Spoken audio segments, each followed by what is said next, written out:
Hello बच्चों, मैं अभिषेक आपके साथ फिर से जुड़ गया हूं द सिविल इंडिया प्लेटफॉर्म पे। तो आज हम आपको बताने वाले हैं साउंड के बारे में कुछ।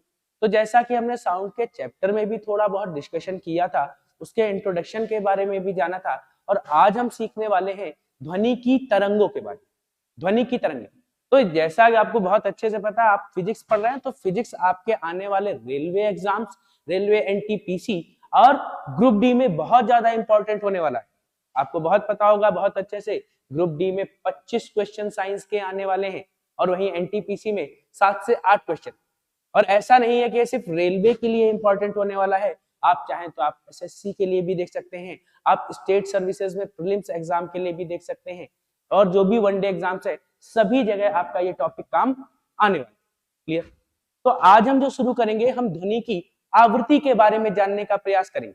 तो ध्वनि की आवृत्ति देखेंगे, तो ध्वनि की आवृत्ति देखते हुए देखते क्या है, तो सबसे पहले अगर मैं आपको दिखा पा रहा हूं, तो यहाँ पे एक आपको ग्राफ बैंड दिख रहा है। ग्राफ बैंड जो दिख रहा है, यहाँ पे आपको तीन चीजें लिखी दिखाई देंगी।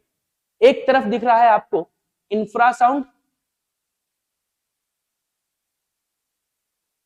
एक तरफ इंफ्रासाउंड दिख रहा है, एक तरफ ऑडिबल साउंड दिख रहा है, एक तरफ अल्ट्रासाउंड। ठीक, तो इंफ्रासाउंड जो कह रहा है, इंफ्रासाउंड का मतलब है ये आपकी बात कर रहा है अपश्रव्य तरंगों की। अपश्रव्य यानी कि इंफ्रासोनिक। इंफ्रासोनिक तरंगे क्या होती हैं, या इंफ्रासोनिक ध्वनि क्या है? तो ऐसी ध्वनि जिसकी आवृत्ति 20 हर्ट्ज से कम हो, कितनी हो? 20 हर्ट्ज से कम की आवृत्ति को ही हम अपश्रव्य तरंग कहते हैं। फिर आपको अगला दिख रहा है, ये ग्रीन और ब्लू कलर की जो बैंड दिख रही है, ये आपको क्या बताती है? ये आपकी ऑडिबल साउंड है। ऑडिबल साउंड मतलब हम बात कर रहे हैं यहाँ पे बेटा श्रव्य तरंगों की। किसकी बात कर रहे हैं? श्रव्य तरंगों की। श्रव्य यानी कि ऑडिबल, जो हम सुन सकते हैं, यानी कि ह्यूमन सुन सकता है। The audio that can be heard by humans and that frequency ranges from 20 hertz to 20,000 hertz। क्या कहा मैंने? कि जो मानव द्वारा सुनी जा सकने वाली आवृत्ति है ध्वनि की, वो आवृत्ति क्या होती है? 20 हर्ट्ज से लेकर 20,000 हर्ट्ज तक। तो आप यहाँ पे देख पा रहे हैं, मैंने आपको दिखाया है, ये है आपका 20 हर्ट्ज और इधर आपको दिख रहा है 20,000। तो 20 से लेके 20,000 हर्ट्ज तक की आवृत्ति को हम क्या कहते हैं? ऑडिबल साउंड, यानी कि श्रव्य तरंग। और फिर इसके बाद आपको ब्लू पट्टी के बाद ये ग्रे कलर का बैंड दिख रहा होगा, और ये ग्रे कलर का बैंड क्या है? अल्ट्रासाउंड, या बहुत अच्छे से यहाँ पर लिखा हुआ है अल्ट्रासोनिक नॉइस। और अल्ट्रासोनिक नॉइस का मतलब है पराश्रव्य तरंग। क्या कहेंगे इसको हम? पराश्रव्य तरंग कहते हैं। पराश्रव्य तरंग क्या है? ऐसी ध्वनि जिसकी आवृत्ति क्या हो बेटा? 20,000 हर्ट्ज से ऊपर हो, उसे हम पराश्रव्य तरंग कहते हैं। क्या कहेंगे? जिसकी आवृत्ति क्या हो? 20,000 हर्ट्ज से ऊपर हो, उसे हम पराश्रव्य तरंगे कहते हैं। तो हमने तीन प्रकार की आवृत्तियों की बात की, इंफ्रासोनिक, ऑडिबल साउंड और अल्ट्रासोनिक, यानी कि अपश्रव्य, श्रव्य और पराश्रव्य। इनके बारे में भी हम थोड़ा थोड़ा सा देख लेते हैं। तो सबसे पहले अगर आपको दिख रही है यहाँ पे, तो आपको दिखेगी श्रव्य तरंग। 20 हर्ट्ज से आवृत्ति के नीचे की तरंगों को हम अपश्रव्य तरंगे कहते हैं, यानी कि इंफ्रासोनिक वेव्स। ये बात सुन, तो ये बात पूछी जाती कि इनको सुन कौन कौन सकता है? तो इनके सुनने के लिए आप याद रखेंगे, इसको सुन सकता है ब्लू व्हेल। कौन सुनेगा? इसको सुन सकता है ब्लू व्हेल, आपके सुन सकते हैं। और कौन सुन सकता है? इनको आपके एलिफेंट्स यानी कि हाथी सुन सकता है, और इसके अलावा मगरमच्छ यानी कि क्रोकोडाइल।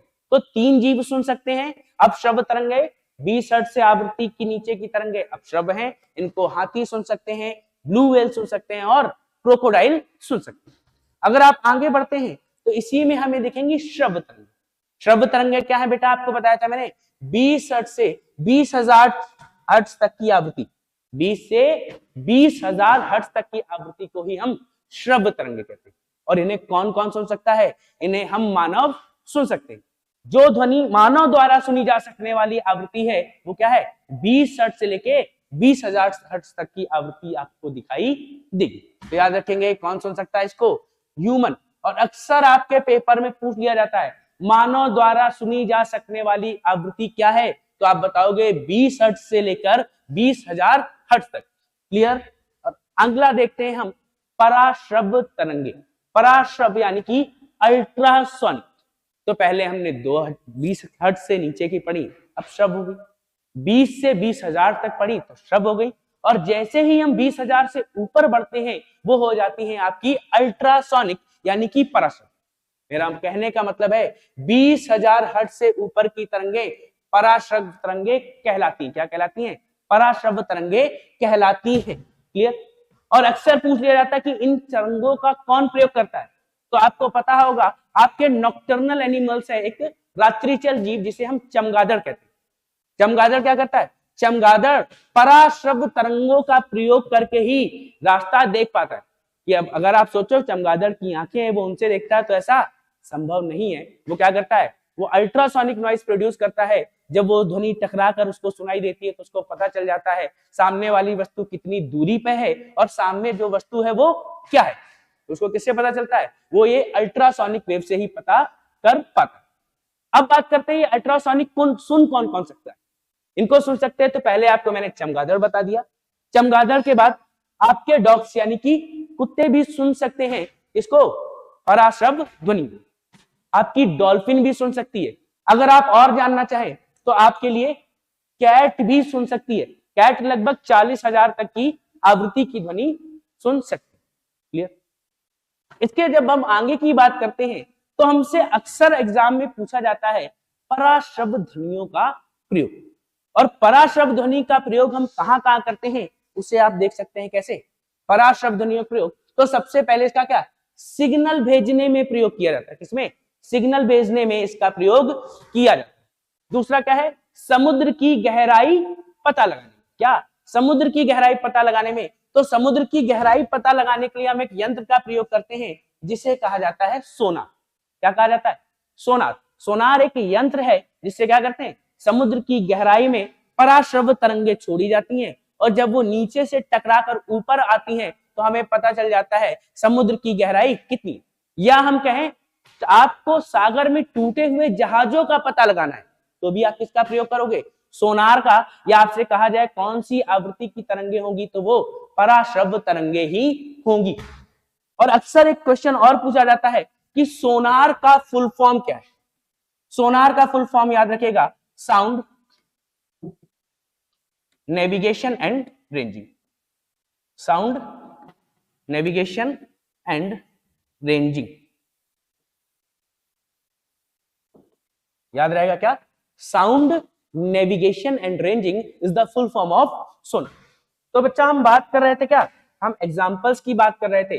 अगला उदाहरण देखिए, जब बहुत ज्यादा कॉस्टली कपड़े होते हैं उनको लिए क्या, उनको साफ करने के लिए, धुलाई करने के लिए, या एरोप्लेन्स में जब क्लीनिंग होती है तो उसके लिए भी क्या, पराश्रव्य तरंगों का प्रयोग किया जाता है। और अगर मैं बात करूं जो ब्रेन ट्यूमर होता है, ब्रेन ट्यूमर के इलाज में भी इसका प्रयोग किया जाता है। और किसमें किया जाता है? गठिया का इलाज जो होता है वहां भी इसका प्रयोग होता है। याद रहेगा क्या? ब्रेन ट्यूमर और गठिया का इलाज। प्लस अगर आप चिमनियां जानते हो, चिमनियां यूज होती हैं, बहुत बड़े बड़े टावर दिखाई देंगे आपको, उनसे धुआं निकलता दिखाई देगा, तो क्या है, चिमनियां हैं। और चिमनियों के अंदर जब सफाई होती है तो भी अल्ट्रासोनिक वेव्स का ही यूज किया जाता है। क्लियर? यहां पे हम और देख सकते हैं क्या, ठीक है, चमगादड़ का प्रयोग करना हानिकारक, कभी कभी क्या है इसका यूज किया जाता है स्टरलाइजेशन में। स्टरलाइजेशन मतलब बैक्टीरिया को नष्ट करने के लिए। कुछ ऐसे हार्मफुल बैक्टीरिया होते हैं जो हमको नुकसान पहुंचा सकते हैं और उनकी क्लीनिंग के लिए भी हम किसका प्रयोग कर सकते हैं? अल्ट्रासोनिक वेव्स का प्रयोग कर सकते हैं। तो दोस्तों आज का हमारा साथ यहीं तक का है, मिलते हैं अगली क्लास में।